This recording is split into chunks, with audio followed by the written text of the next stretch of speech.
I'm ready.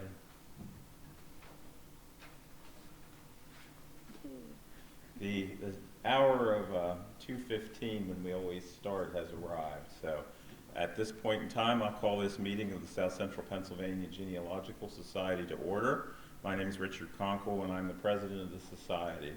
We have a small group, most of whom are board members, and most of whom will be presenting today, I believe. So if anyone that's online, we welcome you, and we're very glad to have you, and hope you will visit us again, as we'll be doing this online and some in person as well in a limited capacity. At this point in time, we have our secretary, Jerry Smith. He is back. And does he have some minutes? No, but I think maybe we do have minutes that Becky Anstein did from the last meeting. So perhaps we can have those presented by either party. Doesn't matter to me.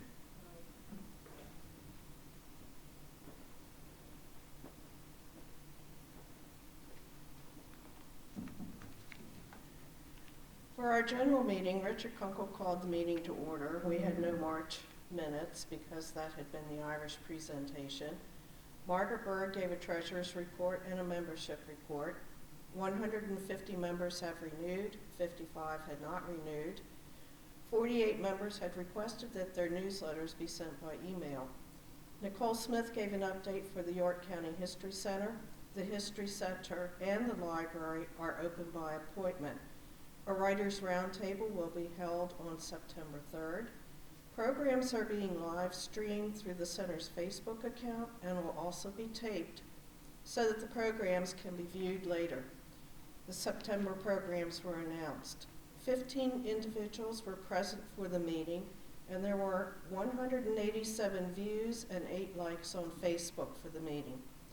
The death of Mardella Brenneman, an SCPGS board member and History Center volunteer, was announced, and we observed a minute of silence. Jonathan Stayer announced the upcoming programs for October and November.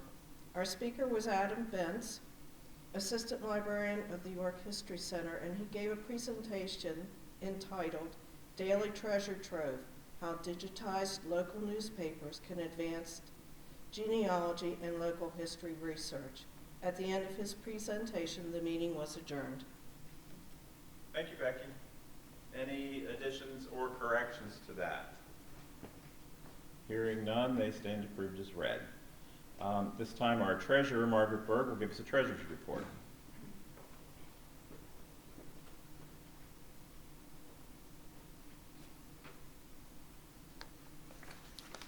Okay, the treasurer's report for September. Balance at September 1st, 2020, $18,682.17. Membership renewals, receipts, membership renewals $685, new members $25, donations $145, and we had a refund of, when we were going onto the new website, we chose the wrong place to go first and then found our way. So we got a refund from the first one we did wrong, and that's $152.63. Total receipts are $1,007.63. Disbursements: the York History Center speaker fee, Adam Bentz, $75. Pennsylvania sales tax for January through June of 2020, $18.42. Wheatley was $152.64. That's the one that we got the credit for, and we then paid $254.40 for the one that we needed to use. Staples was the flash drive to retrieve files from Cindy Hartman. That was $26.49. Total of disbursements $526.95, leaving the balance at September 30th of $19,162.85. Membership, we have renewed 162, not renewed 42, 3 new members for this year. We have life members 22, and we have families 12 families that are members. That's it. Thank you, Margaret. Those reports will be filed for audit. I wanted to announce to our membership there was a email sent out by Nicole regarding someone who's very special to us genealogists around here. There is a birthday card shower for Annette Kunzelman Berger, who I believe on October the 8th is going to be turning 90 years old. Her address is 627 Garfield, spelled like the president, Elizabethtown, Pennsylvania 17022.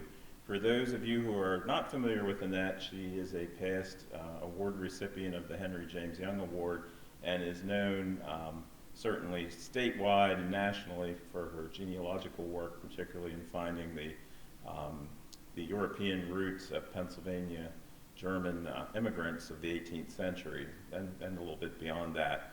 And her work, she started doing it in the 1970s, I would say, or maybe even a little bit before that. She published a number of large books for the Pennsylvania German Society that were publications for them. One on the northern Kraichgau, which is an area around Heidelberg, the northern part of Alsace, which was published, it was a publication for Pennsylvania German Society, but it was Picton Press. The Western Palatinate. She did a number of monographs. She has in all over 17 works that she did. So I use her work pretty frequently, and if anyone wishes to send her a birthday card and wish her well and thank her for her contributions to our research, that would be a very nice thing to do. At this time I will have our librarian from the York County History Center give us news from the library and any updates about the York County History Center.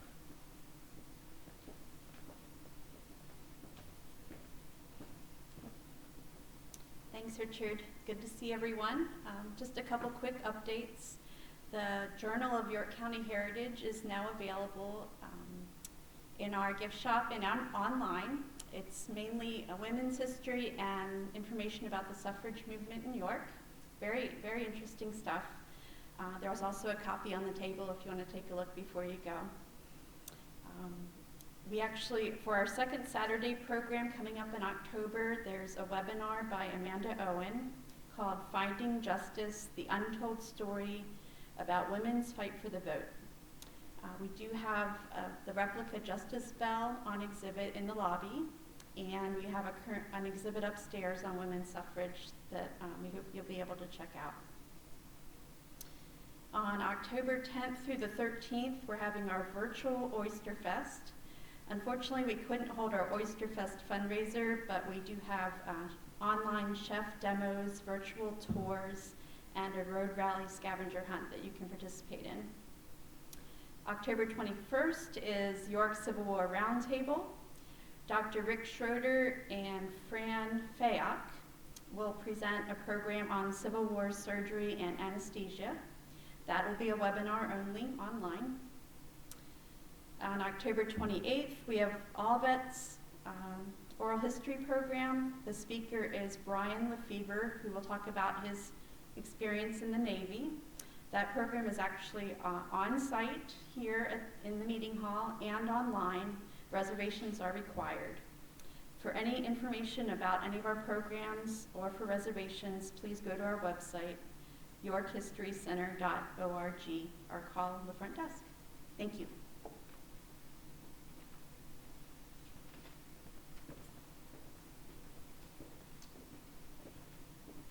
Thank you, Nicole. Any other business from the floor? Okay, at this time I will introduce our Vice President, Jonathan Stair, who will give information on upcoming meetings, and then we'll get into our meeting where you will hear some of us again. So, thank you, Jonathan.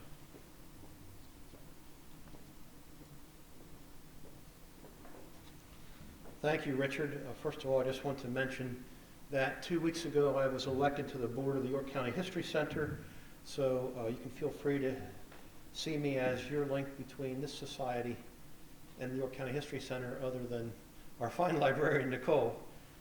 It used to be that we always had, used to have one of our members on the board of the History Center, and that kind of has fallen by the wayside, so hopefully this will renew that connection once again.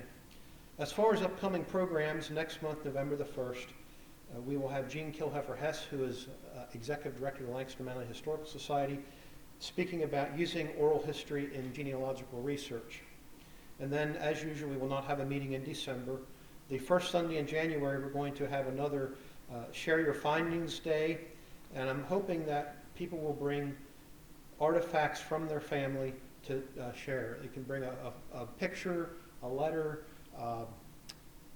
If you have, at one of our family reunions, somebody brought the old wooden bucket that was carried on the wagon from when the Stair family moved from Virginia to Pennsylvania. Unfortunately, I don't have the bucket, but I think I have a picture of it. Things like that. If you have, for instance, in my own personal possession, I have the ration coupons that my grandmother had during World War II. And I also have my great-grandfather's straight razor. And when you see that, I don't know how he ever shaved with that thing. But so those are types of things. Bring them along, tell us about them and how they fit with your family. In February, we're going to have a special treat. I've arranged with York County Coroner Pam Gay to come and talk about the coroner, what the coroner does, what records the coroner creates, and how to access them. And some of you have probably used coroner's records. This may give you some additional information. If you have not used coroner's records, maybe this will stimulate you to do so. And she said she's looking forward to it because she doesn't often get asked to speak about this particular topic. So look forward to that. In March, I'm trying to get the state archivist to come and talk about the new State Archives building and what the State Archives is doing to put things online. We're still negotiating some aspects of that. April, we will be having Kara Curtis from the Cumberland County Historical Society talking about genealogical research in Cumberland County. And our May meeting, if it still works out, we will have a tour of Muddy Creek Forks and the properties down there that are curated by the Ma and Pa Railroad Preservation Society. I need to check with them after the first of the year to see if that's still workable for them. And then finally, at June, which will be the end of our program year, we will have the Henry James Young Award. And if you have seen this latest newsletter, we were asking for nominations for that award, and you can go on our website to see what the qualifications are for the Henry James Young Award. As you probably remember, we were supposed to have our biannual genealogy conference yesterday, and when the pandemic hit, we decided against doing that for many logistical reasons. And rather than try to go out and secure another speaker and then have this meeting shut down, we decided to just have something less formal, which I was calling Genealogical Adventures during the Pandemic Quarantine. So this afternoon, we're going to just talk a little bit about what we have been doing genealogy-wise during this pandemic time. And I thought that I would start with the project that I've been working on. A number of years ago, the South Central Pennsylvania Genealogical Society decided to transcribe the 1862 military enrollment lists, which are at the York County Archives. And these list white men who were between the ages of 18 and 45, who were supposed to be enrolled for possible drafting from Pennsylvania. In the summer of 1862, the federal government had called upon the states to provide men to bolster the Union Army, and so this was going to be the first draft of men for the Union Army. Some of the people sitting here worked on that project. I think Margaret Berg was one of the first people to work on it. Erica Runkles did some work, I did some work, and our late publications director, Cindy Hartman, was really kind of marshaling this whole thing. Well, this winter, when things got shut down and I had copies of all the records, I decided to finish transcribing and to edit or proofread what had been done already. We are hoping that these transcriptions will come out as special publications of our society in the next couple of years. And this will probably be multiple publications because the final product resulted in almost 600 pages of names. These records contain some very interesting information. Not only do they list the age and occupation of the man, and keep in mind these are men ages 18 to 45, but they also in some cases give specific places of residence. So for instance, for the residents of York Borough, it'll tell on which street the person lived. And for some of the northern townships, it'll give more specific locations as to which schoolhouse or which mill they might have lived close to. If the person had military service, there also are columns for the company and regiment of military service, and also notes if the person died in service or otherwise was discharged. And one of the purposes of this enrollment was to determine who was available for drafting, and that would also include who was physically able to turn out for duty. So there are a lot of notes about physical and mental conditions, and I'll read a couple of those in a minute. Now, as I said, the age span for the draft was 18 to 45. So if you wanted to avoid the draft, you wanted to be younger than 18, or if you wanted to be 45 or older. Well, a lot of people provide some interesting answers to that question. Henry Crayley, who was determined to be 30 years old in York Township, was noted that his wife would not give less than 45. And so apparently the deputy marshal went to his house. He was not home. His wife said he can't be less than 45 because she obviously didn't want him to go off to war. And later on, they must determine that he was 30. Cornelius Myers of West Manheim Township, who was determined to be 18 years old, was reported that his parents would not give the age of their son when the deputy marshal showed up. And for us genealogists, here's an interesting entry. William Hoke, age 45, West Manchester Township, the deputy marshal reports, I have since saw the record, born September 10th, 1817. Now just think if that's your ancestor and you don't have a birth date, right there the birth date is given in his records. And there are a couple of these entries where they talk about seeing the record or the baptismal certificate of the individual. For William Bear of Washington Township, the deputy marshal wrote down that he was 47, which he said he doubted, since his baptismal certificate makes him 45. So this man was claiming to be older than what he actually was. And for Henry Kirshner of Manheim Township, the lady of the house made a mistake. The man is 49. Apparently, she had told the drafting official that he was 35. Well, 49 excuses him from the draft. Now, lest you think that York Countyans were eager to serve in the military, there were a number of notes about evading the draft. John Smith of Hopewell Township, 30 years old. The provost marshal writes, from Fawn Township, so he was enumerated in Hopewell Township, but it says from Fawn Township for the purpose of evading enrollment in said township. So obviously he moved to try to escape the draft. Now Adam Collins, 22 years old of Dover Township, a saddler, threatened to knock my brains in with a hoe, the provost marshal reported. And I should mention, I've done a lot of research on the Civil War draft, particularly as it relates to contractors subjectors.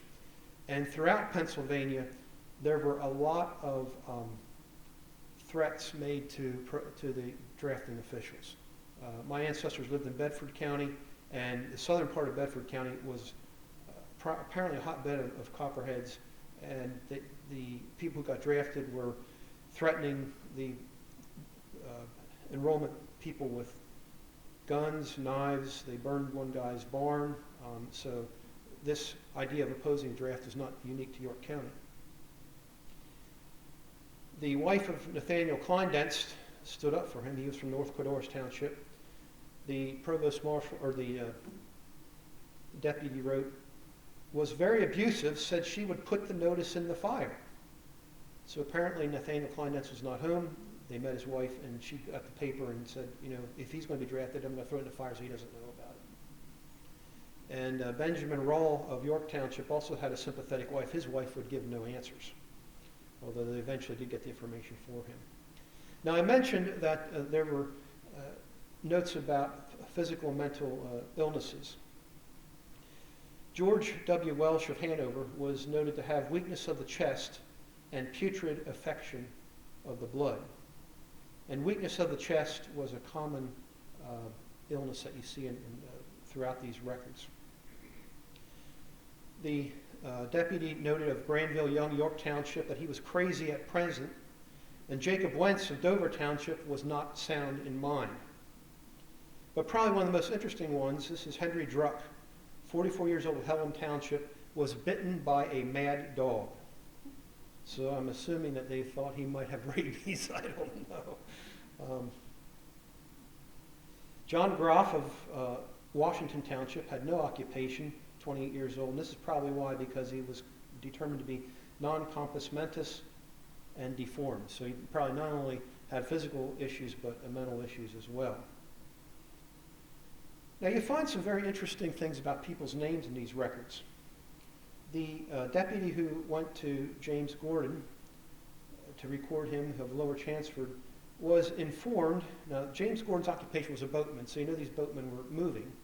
And apparently somebody told the deputy that his name was James Gordon, but he was informed that this guy's name was actually Jonathan Gordon. And then for Jeremiah Davini of Springfield Township. Now Jeremiah in the records is spelled C-H-A-R-E-M-I-A-H. Jeremiah, like you would say in a good Dutch. Ain't. Well, the marshal said that Davini said it was the way he spells his name. Now Davini doesn't strike me as a Pennsylvania Dutch name, but Jeremiah must have been insistent on how his name should be spelled. And there are all kinds of interesting notes. I'll just mention one more here. Thomas McGrath, 33 years old, who lived on George Street here in York, was identified as a preacher, and in the remarks it was noted that he was the preacher at the poorhouse. So we know who was providing to the spiritual needs of the people in the almshouse. Now, as I was doing these records, I just made some notes of some things I thought would be valuable for genealogical researchers. One thing I found is that York Countyans served in the regiments of other states. So there are references to serving in Indiana regiments, a lot of men in Maryland regiments, particularly men from the southern part of the county, were as likely to serve in Maryland units as they were in Pennsylvania units. So if you're looking for the military service of your Pennsylvania ancestor and they lived along the southern border, you definitely want to check Maryland units. Another thing that I found helpful was the deputy marshals seem to list men geographically. So they're going to the township and they just start going down a road and they list the men. So you can sometimes tell who the man's neighbors were, as you're going along. And also, you'll see occupational and family groupings. So you may get to a page and 5 people on the page have the same surname. They have different ages. You can almost guess it's the father and all the sons. Or you get to a page and there are 5 tanners listed together. Well, all these tanners must have been working together, or potters or whatever.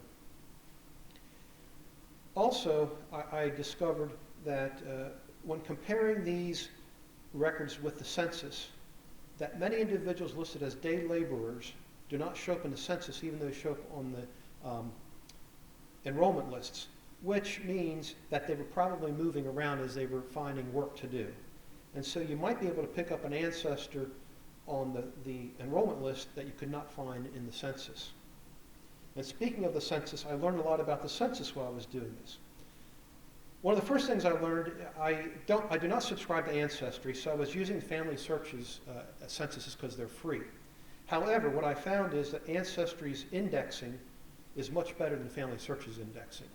And what you can do, and hopefully nobody from Ancestry is watching this, you can go to Ancestry, look up the name, find out the township, and then go to that township on Family Search and actually see the record if you don't want to pay for Ancestry. However, for those that I did look on the actual subscription to Ancestry, the images tend to be better on Ancestry.com than they do on Family Search. Another thing I found about Family Search is you can do a search, and in some cases they'll give you either the first or the last name, and then they'll have illegible in brackets. Well, that means the person who was looking at this, either the microfilm or the computer, could not read it. It doesn't mean you can't read it. What I did in a lot of cases, it said illegible. I went to that page and I blew it up to, say, 200% or so, and I could then read the name. There were very few that I could not read on Family Search. So if you call it up and look at it. And because I was dealing with men geographically, it was very easy. If I had a first name and I wasn't sure of the last name, I would just put in, say, show me all the Georges in York Township. And it'll bring up all the Georges, and you can scroll down through those and see if you find one that's close to what you're looking for. Or you can do, I don't know if Family Search does occupation, I don't think so. But you can play with it a little bit to find the things that you're looking for. I also discovered when I compared the enrollment lists against the census that a man might use his first name in one source and his middle name in another source. So, excuse me, if an individual's name was, say, George Michael Toman, so he might be listed on the census as Toman, he might be listed, or George Toman, he might be listed in the enrollment lists as G. Michael Toman or Michael Toman. And in other cases, one source will just use the person's initials and the other source will spell the name out. And occasionally, I think, if they weren't sure, particularly in the enrollment list, they just use the name John instead of whatever the guy's name was, because they weren't sure, they just put John down. So I think there's some Johns on these records whose actual first name is something else, but they just weren't sure of that. So that was some of the fun things that I found. As I mentioned, these transcriptions will appear as future special publications of our society, and hopefully you'll find some things that you've been looking for in them. And now I'd like to invite anybody else. I think Becky has a prepared presentation to show us, right? Sure. Okay, come on up.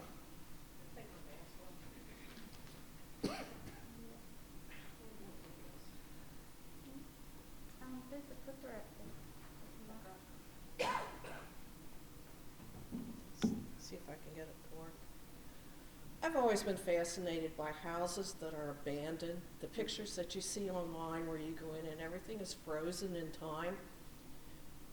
And I work for a college, and in March we were on break, and then we had 3 days until we were told that the college was completely closing. We would have to take everything we needed to work from home and go home. So that was the 19th of March. In June, I was able to go back on campus because we were going to do deployments, meaning we were handing out equipment to students who needed it. And as I walked down the halls, it was probably one of the most eerie experiences that I've ever had.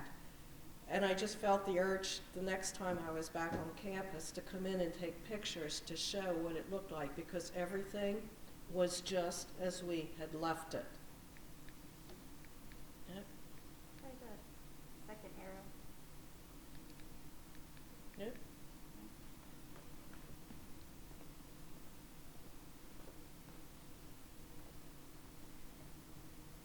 Pointing the wrong way. Oh. Sorry, I missed that one. Okay.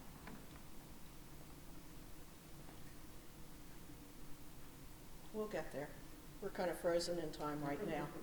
Try it back. Try the other arrow. There we go. Okay, so that gives you a brief synopsis of what happened.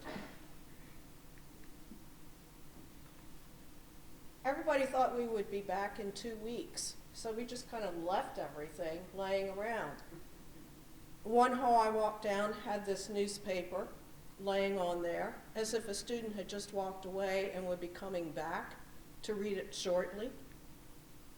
The halls were completely empty. Usually they're jam-packed and you can't even walk through them, but this looked so different.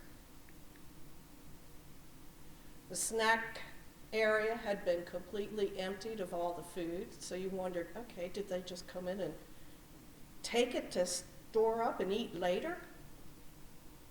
Registration was going to start in April, so here's a registration advertisement set for April with the Easter Bunny.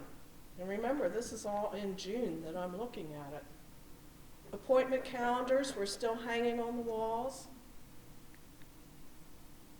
The newspapers that we got every day were still on their racks, dated for March 19th. They were a little bit yellow, but we hadn't gotten them changed. Current magazines, everything was still up from April, March, the issues that were just starting to come in. All of our displays centered on March events. They did put a sign up thinking we would be back. But you could also go through and see signs that told you when those rooms had been inspected and cleaned. And I think the last one on that one was done in May. When we come back in, we have to quarantine certain items, so we had to set up a area for that, for quarantine. We had balloons because earlier that year we had been flooded out of the library.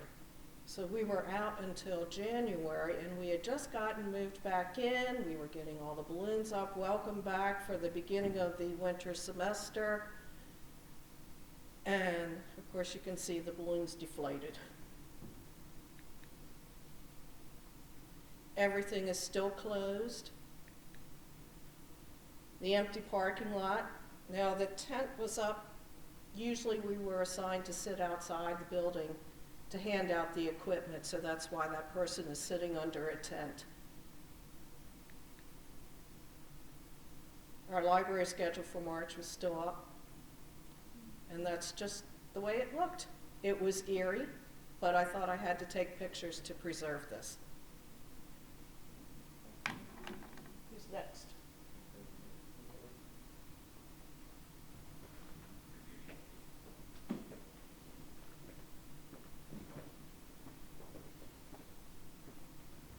Richard Conkle here, and I'm just going to fill you in on genealogical stuff I did here since the pandemic. It's sort of all over the place. The beginning part of the pandemic, the legal work sort of almost dried up for a while. The courts were closed, so I had a lot of time. Now we're extremely busy with the legal work, so I don't have as much time for genealogy. But got into some interesting things, and it's sort of like armchair traveling in a way, except this is in front of the computer. And I have a lot of European roots, a lot of German roots, and one of the things, I'm going to address a couple different items that I did.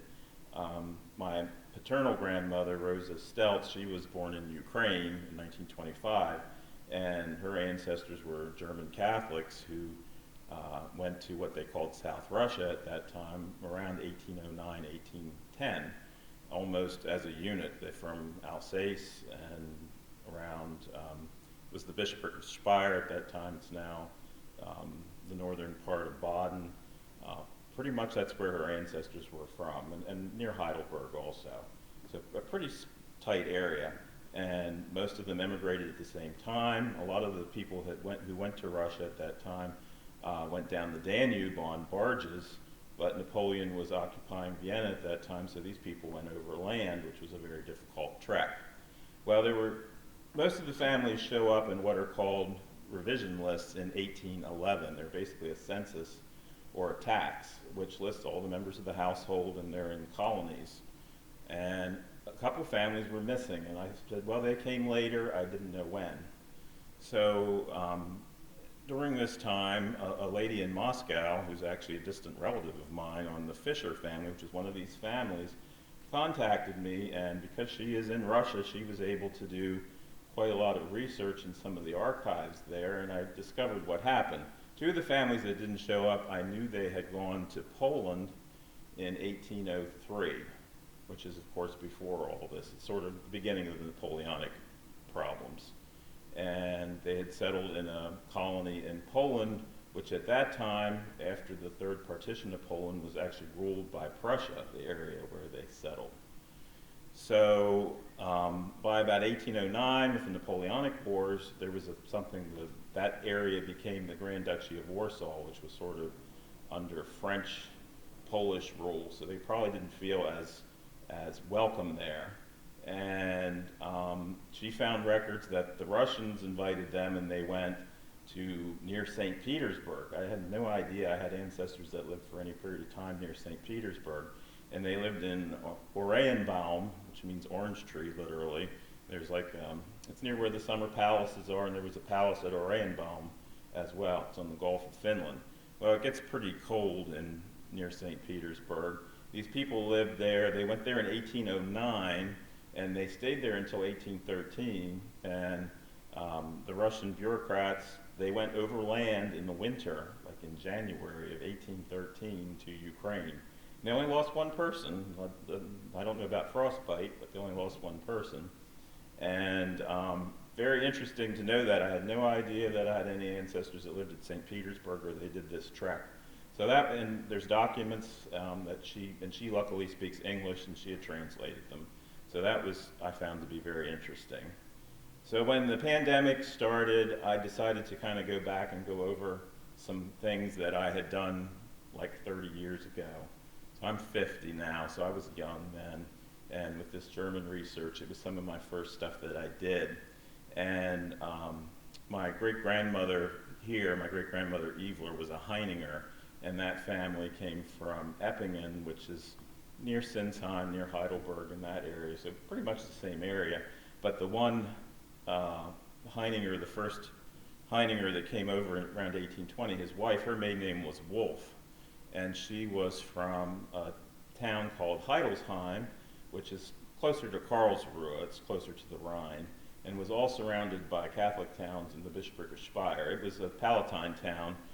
In the Middle Ages, it was an imperial free city, and it was actually walled, but by the 18th century, it was pretty much a small village, and it was reformed. Everything around it was Catholic.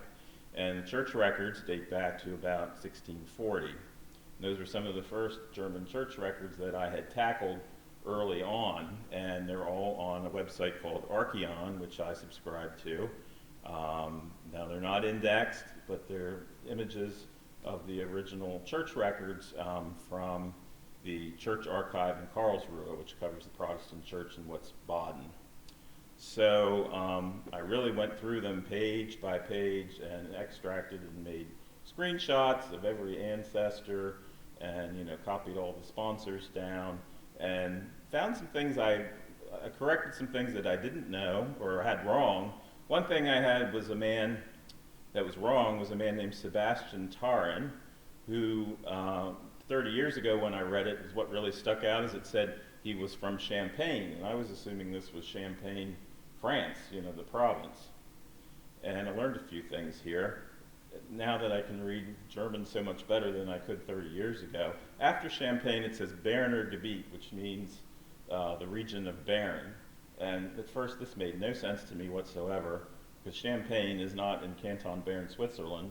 But indeed, at that time, Canton Bern ruled a place in Switzerland which is called Champagne.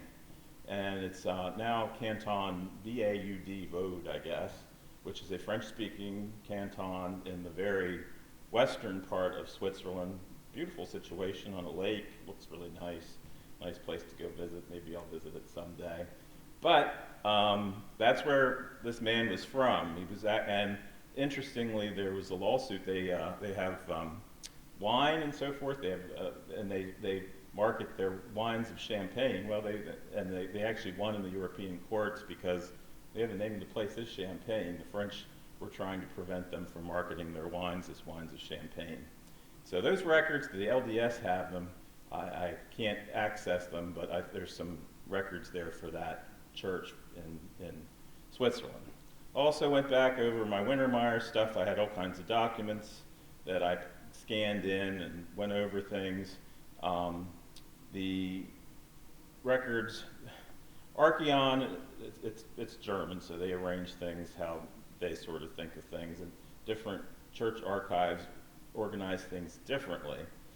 And the Wintermeyer family is from around Wiesbaden, which is now in Hesse, but the church administration is Hessen and Nassau, which the records are kept in Darmstadt.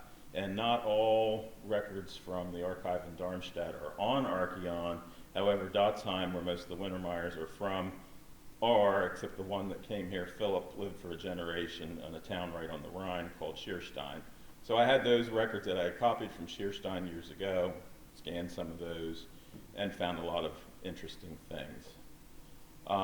Sort of in connection with our presentation last month, one from newspapers.com, I had gotten, the enhanced thing so I could look at all the York newspapers, paid the $56 or whatever it is, and really went in on my great-great-grandfather, John Henry Heininger, who lived to be in his 90s. He was born like 1849, and found all kinds of things that sort of newspaper items.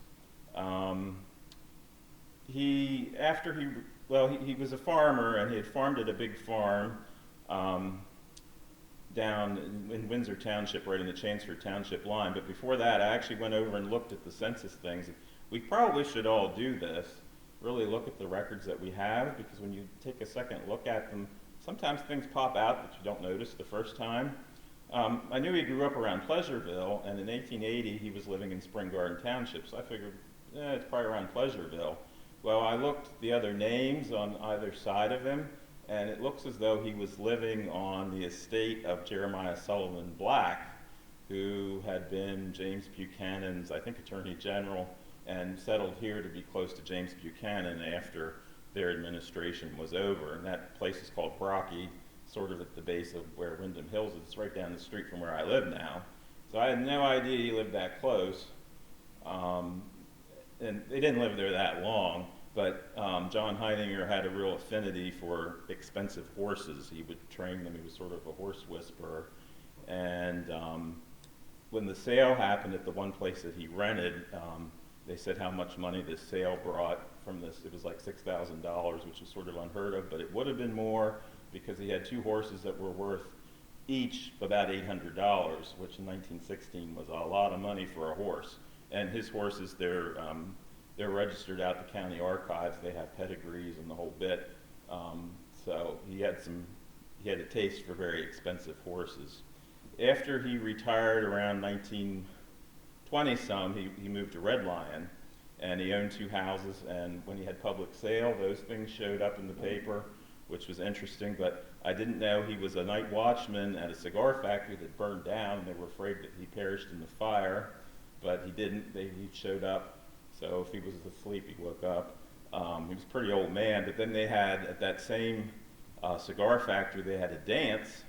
And he was a fiddler for the dance, and said that in his youth he had been a fiddler for many dances. And he was known to be a character, from what my grandfather had told me and other family members. Other things that came up in 1930, he had an airplane ride. It said it was the third time he was in an airplane.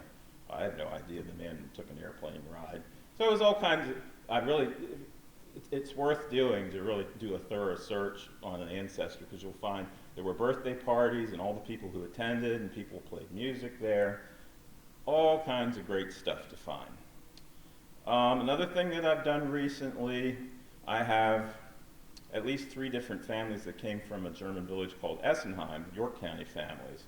Essenheim, a number of people from York came from this village. It's near Mainz, which is right across the Rhine from Wiesbaden. So it's close to where the Wintermeyer family, except they're on the other side of the Rhine.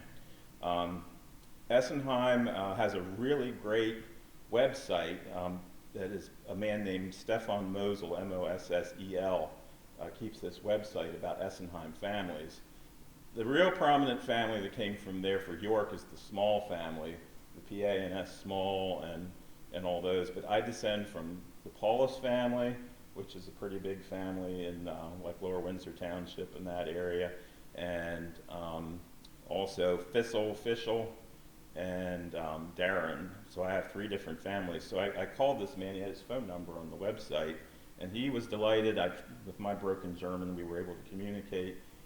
June Lloyd had sent him an email and an article about the Small family, and he said this is only the second time he's heard from anyone, and the first time he's ever spoken to anyone from York County, and he sort of acted like it was about high time, since they all left in about 1741. So, and he descends from the Paul. He's related. His whole family, his genealogy is 100% Essenheim, and he has a really great website. And he answered some questions.